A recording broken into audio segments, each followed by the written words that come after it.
बात करते हैं महाराष्ट्र के विधानसभा चुनाव की। अगले कुछ महीने में महाराष्ट्र में इलेक्शंस होंगे विधानसभा चुनाव के। लिहाजा इस चुनाव को लेकर सभी पार्टियां एक्शन में हैं। प्रधानमंत्री नरेंद्र मोदी भी आज महाराष्ट्र में रहे और इस दौरान प्रधानमंत्री मोदी ने सौगातों की झड़ी लगा दी।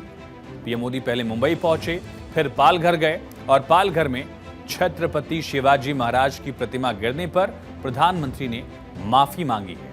पीएम ने हाथ जोड़कर ये कहा कि ये दुखद है और मैं माफी मांगता हूं। छत्रपति शिवाजी महाराज ये सिर्फ नाम नहीं है। हमारे लिए छत्रपति शिवाजी महाराज ये सिर्फ राजा महाराजा राजपुरुष मात्र नहीं है। हमारे लिए छत्रपति शिवाजी महाराज आराध्य देव है।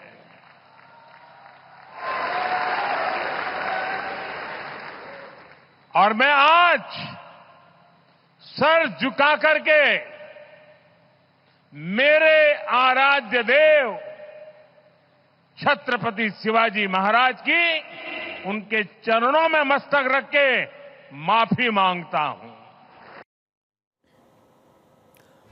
दरअसल सिंधुदुर्ग में 26 तारीख को ही छत्रपति शिवाजी महाराज की प्रतिमा गिर गई थी और उसके बाद इस मुद्दे पर सियासत शुरू हो गई।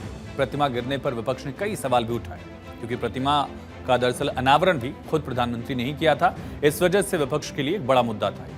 ऐसे में आपको बताते हैं कि महाराष्ट्र में शिवाजी राजे और मराठा राजनीति कैसे एक दूसरे से जुड़ी हुई है। दरअसल महाराष्ट्र के चुनावी में मराठी वोट बैंक जो है वो अहम एक पहलू है। मराठी मानुष के लिए शिवाजी महाराज सबसे बड़े आइकन है, डिवाइन फिगर की तरह। विभाजन के बाद शिवसेना दो दलों में बट गई है, एक शिवसेना यूबीटी और एक दूसरी तरफ शिवसेना शिंदे। 2014 में बीजेपी ने मराठा वोट बैंक में अच्छी खासी सेंध लगाई। चुनाव में बीजेपी को इसका फायदा मिला, वोटों में इजाफा हुआ।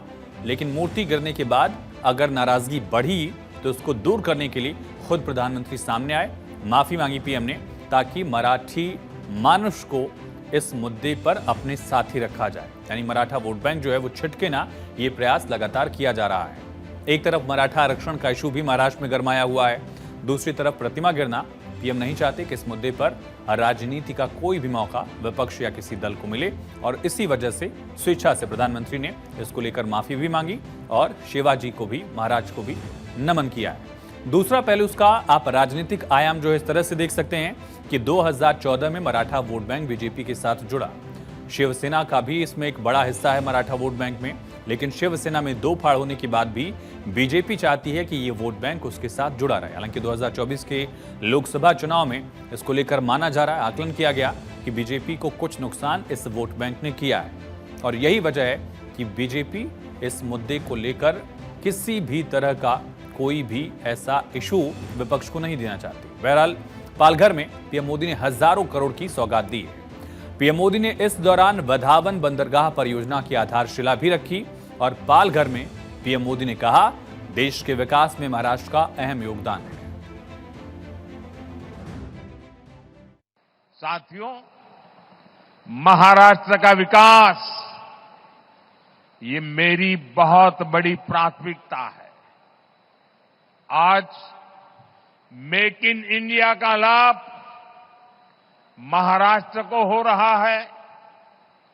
आज आत्मनिर्भर भारत अभियान का लाभ महाराष्ट्र को हो रहा है। आज भारत की प्रगति में हमारा महाराष्ट्र बहुत बड़ी भूमिका निभा रहा है। तो आपको बताते हैं कि आज पीएम मोदी ने महाराष्ट्र के पालघर में क्या क्या बड़ी सौगातें दी हैं। सबसे पहले और सबसे बड़ी योजना जो है परियोजना वधावन पोर्ट प्रोजेक्ट की आधारशिला प्रधानमंत्री ने रखी और ये 2039 तक पूरा होगा। 15 साल में वधावन प्रोजेक्ट जो है वो जमीन पर पूरा हो जाएगा। 76,000 करोड़ रुपए का ये पोर्ट प्रोजेक्ट है, बहुत बड़ा प्रोजेक्ट है। देश के सबसे बड़े पोर्ट्स में ये होगा। व्यापार, आर्थिक विकास को इससे सीधे बढ़ावा मिलेगा। समुद्री कारोबार को लेकर भी मजबूती देखी जाएगी। 2018 फिशरीज प्रोजेक्ट की भी सौगात पीएम ने यहां से दी है और 1560 करोड़ के ये प्रोजेक्ट से जो फिशरीज से जुड़े हुए हैं। और इससे पहले पीएम मोदी मुंबई के जियो वर्ल्ड कन्वेंशन सेंटर में ग्लोबल फिनटेक फेस्ट में शिरकत करने पहुंचे। उन्होंने लोगों को संबोधित किया, कहा पूरी दुनिया में भारत का यूपीआई फिनटेक का बहुत बड़ा उदाहरण बन चुका है। पूरी दुनिया में भारत का यूपीआई फिनटेक का बहुत बड़ा उदाहरण बन गया है। आज गांव हो या शहर, सर्दी हो या गर्मी, बारिश हो या बर्फ गिर रही हो, भारत में बैंकिंग सर्विस 24 घंटे 7 दिन 12 महीने चलती रहती है।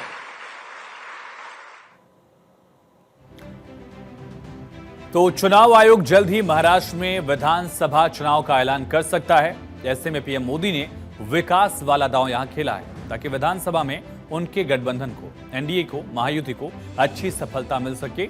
ये रणनीति यहां पर आजमाई जा रही है।